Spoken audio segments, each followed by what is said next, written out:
मां छोटे बच्चे की गुरु है। बच्चा पूछता है, मां ये क्या है? आग है बेटा। ये क्या है? पाटा है। ये कौन है? पिता है। जो एक बच्ची को ज्ञान न था कि मेरे पिता है, ये मेरा भाई है, ये पुस्तक है, पाटा है, इसे रोटी कहते हैं, थाली कहते हैं, चम्मच कहते हैं। ऐसे लौकिक भौतिक वस्तुओं का, व्यवहार का जो ज्ञान नहीं था बच्चे के अंदर,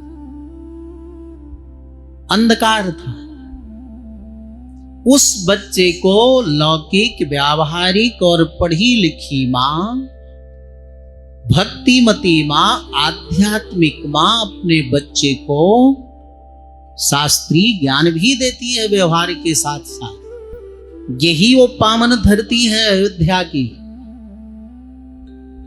जहां मां सुमित्रा प्रभु राम को बुलाकर अपने चरणों में राम जी का मस्तक रखकर कहती है, राम, इसे प्रणाम कहते हैं। भले वे परमात्मा सर्वज्ञ हों, लेकिन उनको पता नहीं था कि माता पिता गुरुजनों के चरणों में माथा रखकर, सिर रखकर प्रणाम किया जाता है। आखिर बनकर तो मानव आए थे ना वो परमात्मा।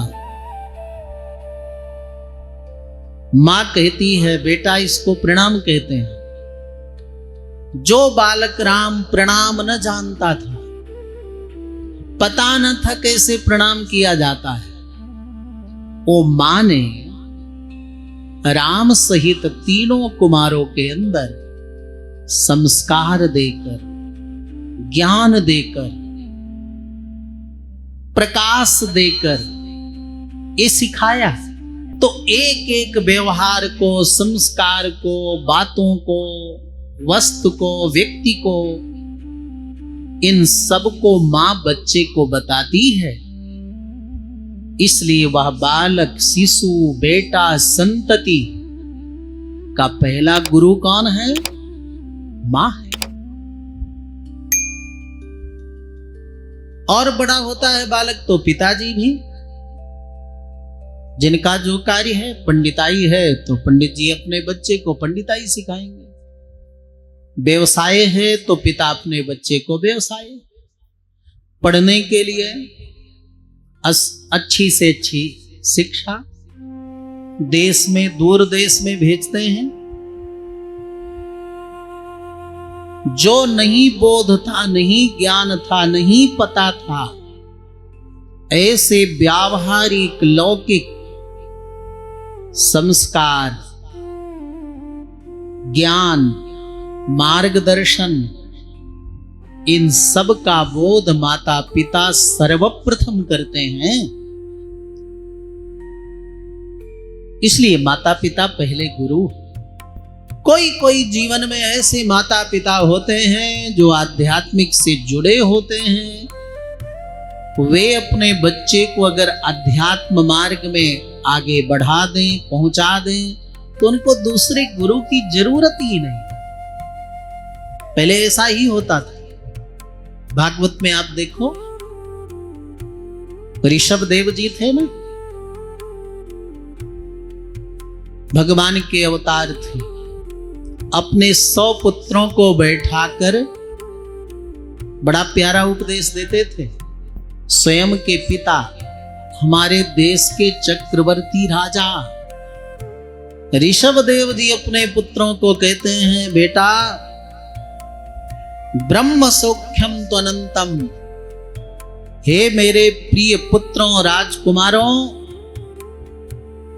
आप लोगों को केवल एक काम करना है, केवल तप करना है, तप करना, और जिससे अल्प सुख नहीं बल्कि ब्रह्म सौख्यम तो अनंतम, अनंत ब्रह्मानंद की प्राप्ति हो, इसीलिए मानव जन्म हमें प्राप्त हुआ है।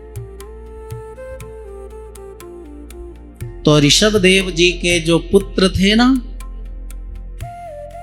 आगे चलकर तीसरे जन्म में जो जड़ भरत जी हुए, जड़ भरत जी थे ना, जिनके नाम से भारत देश पड़ा, और ऋषभ देव जी जिन्होंने अपने पुत्रों को इतना सुंदर, केवल लौकिक नहीं, व्यावहारिक नहीं, सांसारिक ज्ञान ही नहीं, ऐसा आध्यात्मिक ज्ञान दिया कि 9 पुत्र योगेश्वर बन गए, जिनके बड़े पवित्र नाम है। भागवत में 11वें स्कंध में जिनके प्रसंग को सुनकर भगवान कृष्ण के पिता वसुदेव, मां देवकी भी मुक्त हो जाते हैं। उन 9 योगेश्वरों को ज्ञान कोई दूसरे गुरु ने नहीं दिया, स्वयं के पिता ऋषभ देव जी ने दिया। कभी हरि अंतरिक्ष प्रबुद्ध पिप्पलायन आविर्होत्र द्रुमिल चमस कर भाजन।